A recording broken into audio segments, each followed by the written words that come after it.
The Secret Adversary by Agatha Christie. Prologue. It was 2 p.m. on the afternoon of May 7th, 1915. The Lusitania had been struck by 2 torpedoes in succession and was sinking rapidly, while the boats were being launched with all possible speed. The women and children were being lined up awaiting their turn. Some still clung desperately to husbands and fathers. Others clutched their children closely to their breasts. One girl stood alone, slightly apart from the rest. She was quite young, not more than 18. She did not seem afraid, and her grave, steadfast eyes looked straight ahead. "I beg your pardon." A man's voice beside her made her start and turn. She had noticed the speaker more than once amongst the first-class passengers.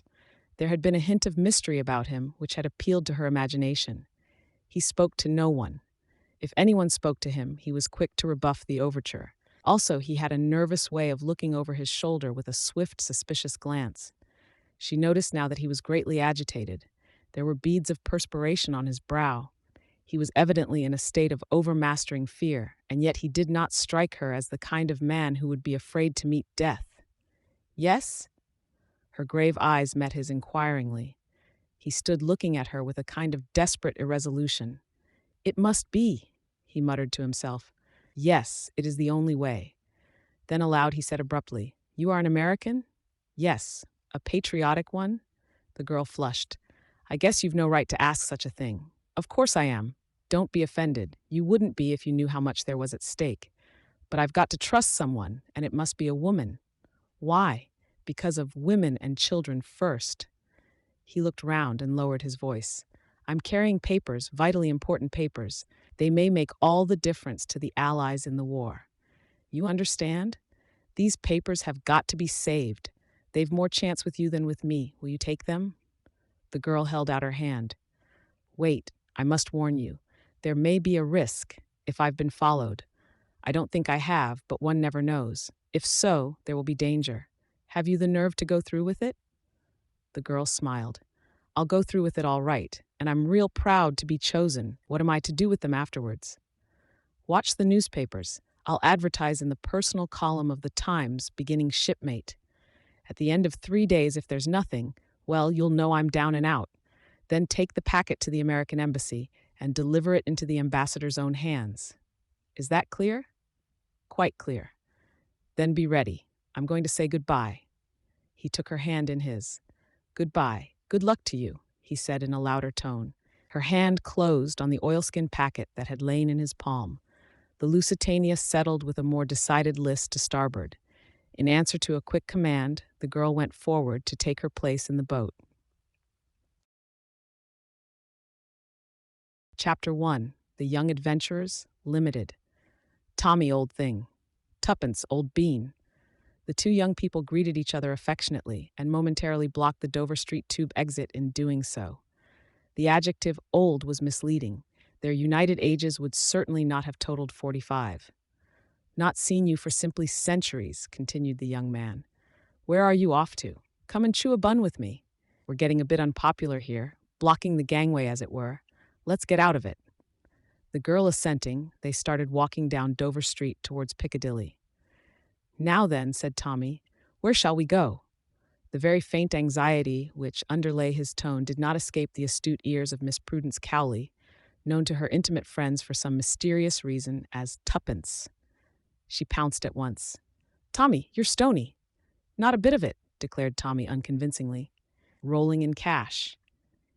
"You always were a shocking liar," said Tuppence severely, "though you did once persuade Sister Greenbank that the doctor had ordered you beer as a tonic, but forgotten to write it on the chart. Do you remember?" Tommy chuckled. "I should think I did. Wasn't the old cat in a rage when she found out? Not that she was a bad sort, really, old Mother Greenbank. Good old hospital, demobbed like everything else, I suppose." Tuppence sighed. "Yes, you too?" Tommy nodded. 2 months ago." "Gratuity," hinted Tuppence. "Spent." "Oh, Tommy." "No, old thing, not in riotous dissipation. No such luck. The cost of living, ordinary plain or garden living nowadays is, I assure you, if you do not know—" "My dear child," interrupted Tuppence, "there is nothing I do not know about the cost of living. Here we are at Lyons, and we will each of us pay for our own. That's it." And Tuppence led the way upstairs. The place was full, and they wandered about looking for a table, catching odds and ends of conversation as they did so. And, do you know, she sat down and cried when I told her she couldn't have the flat after all. It was simply a bargain, my dear, just like the one Mabel Lewis brought from Paris. Funny scraps one does over here, murmured Tommy. I passed two Johnnies in the street today, talking about someone called Jane Finn. Did you ever hear such a name? But at that moment, two elderly ladies rose and collected parcels, and Tuppence deftly ensconced herself in one of the vacant seats. Tommy ordered tea and buns. Tuppence ordered tea and buttered toast. And mind the tea comes in separate teapots, she added severely. Tommy sat down opposite her. His bared head revealed a shock of exquisitely slicked-back red hair. His face was pleasantly ugly, nondescript, yet unmistakably the face of a gentleman and a sportsman. His brown suit was well cut, but perilously near the end of its tether. They were an essentially modern-looking couple as they sat there. Tuppence had no claim to beauty, but there was character and charm in the elfin lines of her little face, with its determined chin and large, wide-apart gray eyes that looked mistily out from under straight black brows. She wore a small bright green toque over her black bobbed hair, and her extremely short and rather shabby skirt revealed a pair of uncommonly dainty ankles. Her appearance presented a valiant attempt at smartness.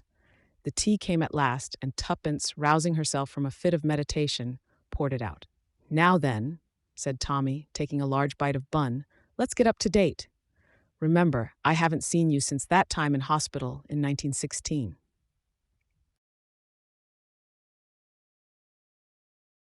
Very well. Tuppence helped herself liberally to buttered toast. Abridged biography of Miss Prudence Cowley, fifth daughter of Archdeacon Cowley of Little Missendell, Suffolk.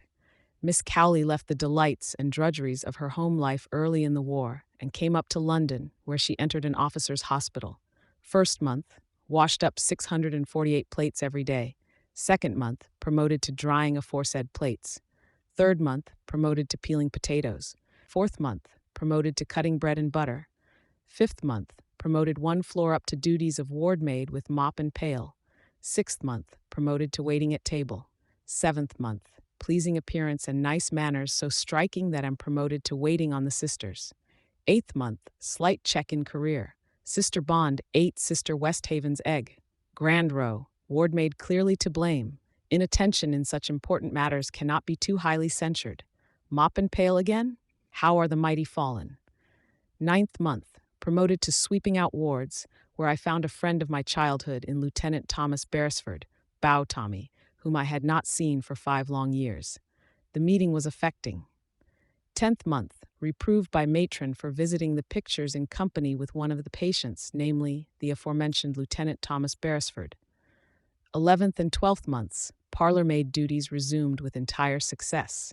At the end of the year left hospital in a blaze of glory. After that, the talented Miss Cowley drove successively a trade delivery van, a motor lorry, and a general. The last was the pleasantest. He was quite a young general. "What blighter was that?" inquired Tommy. "Perfectly sickening the way those brass hats drove from the War Office to the Savoy, and from the Savoy to the War Office." "I've forgotten his name now," confessed Tuppence. To resume, that was in a way the apex of my career. I next entered a government office. We had several very enjoyable tea parties. I had intended to become a land girl, a postwoman, and a bus conductress by way of rounding off my career. But the armistice intervened. I clung to the office with the true limpet touch for many long months. But alas, I was combed out at last. Since then I've been looking for a job. Now then, your turn. "There's not so much promotion in mine," said Tommy regretfully, "and a great deal less variety. I went out to France again, as you know. Then they sent me to Mesopotamia, and I got wounded for the second time and went into hospital out there.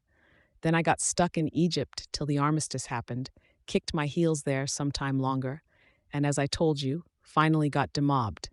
And for 10 long, weary months, I've been job hunting. There aren't any jobs, and if there were, they wouldn't give 'em to me. What good am I? What do I know about business? Nothing." Tuppence nodded gloomily. "What about the colonies?" she suggested. Tommy shook his head. "I shouldn't like the colonies, and I'm perfectly certain they wouldn't like me." Rich relations? Again, Tommy shook his head. Oh, Tommy, not even a great aunt? I've got an old uncle who's more or less rolling, but he's no good. Why not? Wanted to adopt me once. I refused. I think I remember hearing about it, said Tuppence slowly. You refused because of your mother. Tommy flushed. Yes, it would have been a bit rough on the mater. As you know, I was all she had. Old boy hated her, wanted to get me away from her. Just a bit of spite. Your mother's dead, isn't she? Said Tuppence gently. Tommy nodded. Tuppence's large gray eyes looked misty. You're a good sort, Tommy. I always knew it. Rot, said Tommy hastily. Well, that's my position. I'm just about desperate. So am I. I've hung out as long as I could. I've touted round. I've answered advertisements. I've tried every mortal blessed thing. I've screwed and saved and pinched, but it's no good. I shall have to go home. Don't you want to? Of course I don't want to. What's the good of being sentimental? Father's a dear. I'm awfully fond of him, but you've no idea how I worry him. He has that delightful early Victorian view that short skirts and smoking are immoral. You can imagine what a thorn in the flesh I am to him. He just heaved a sigh of relief when the war took me off. You see, there are 7 of us at home. It's awful, all housework and mother's meetings. I have always been the changeling. I don't want to go back, but, oh, Tommy, what else is there to do? Tommy shook his head sadly. There was a silence, and then Tuppence burst out. Money, money, money. I think about money morning, noon, and night. I dare say it's mercenary of me, but there it is. Same here, agreed Tommy with feeling. I've thought over every imaginable way of getting it too, continued Tuppence. There are only 3, to be left it, to marry it, or to make it. First is ruled out. I haven't got any rich elderly relatives.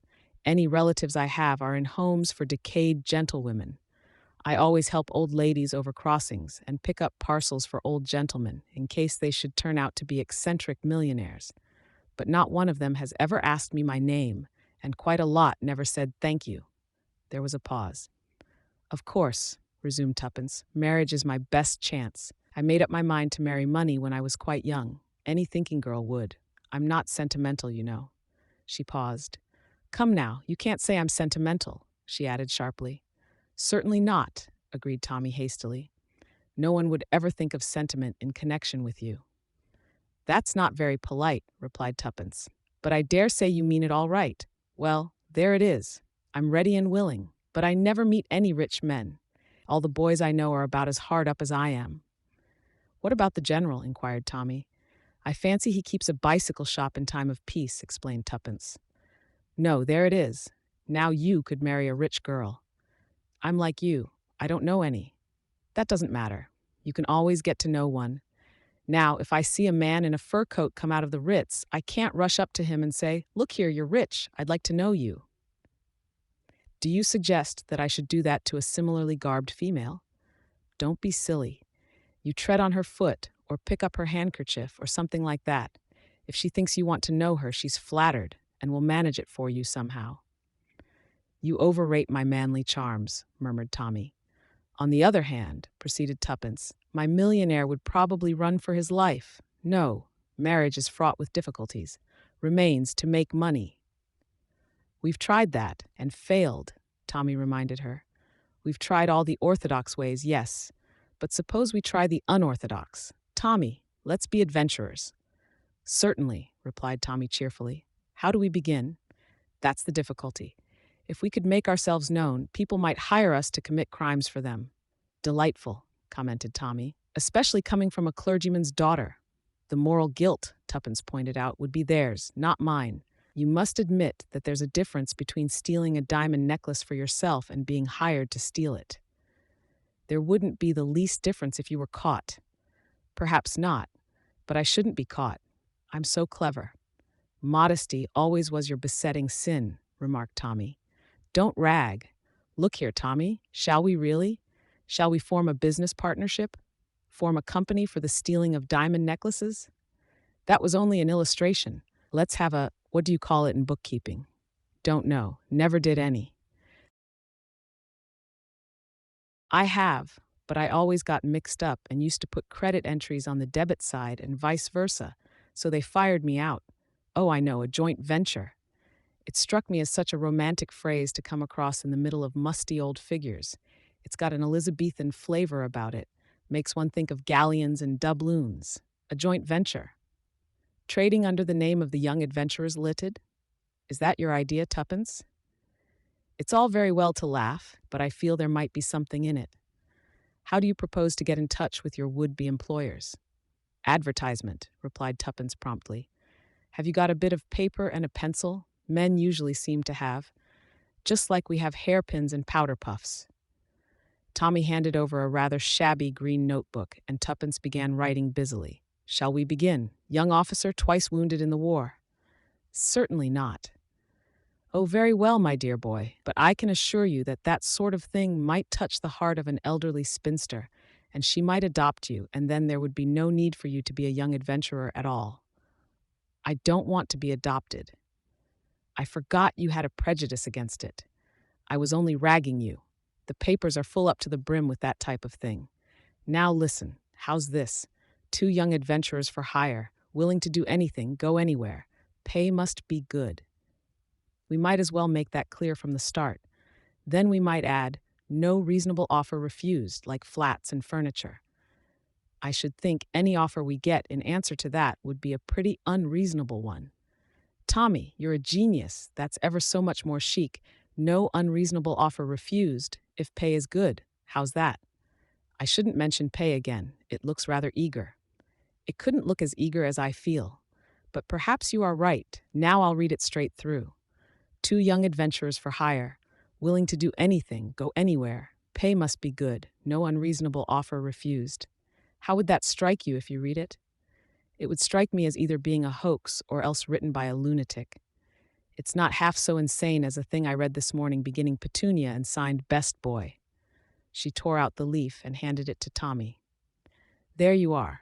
Times, I think. Reply to box so-and-so. I expect it will be about 5 shillings. Here's half a crown for my share. Tommy was holding the paper thoughtfully. His face burned a deeper red. Shall we really try it? He said at last. Shall we, Tuppence? Just for the fun of the thing? Tommy, you're a sport. I knew you would be. Let's drink to success. She poured some cold dregs of tea into the 2 cups. Here's to our joint venture, and may it prosper. The young adventurers leeted, responded Tommy. They put down the cups and laughed rather uncertainly. Tuppence rose. I must return to my palatial suite at the hostel. Perhaps it is time I strolled round to the Ritz, agreed Tommy with a grin. Where shall we meet, and when? 12 o'clock tomorrow, Piccadilly Tube Station. Will that suit you? My time is my own, replied Mr. Beresford magnificently.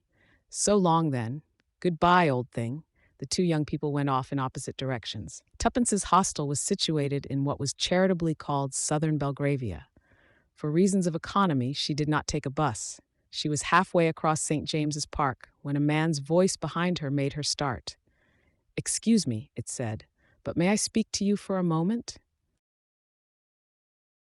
This is the end of Chapter 1. I hope you enjoyed this narration, and stay tuned for the next chapters.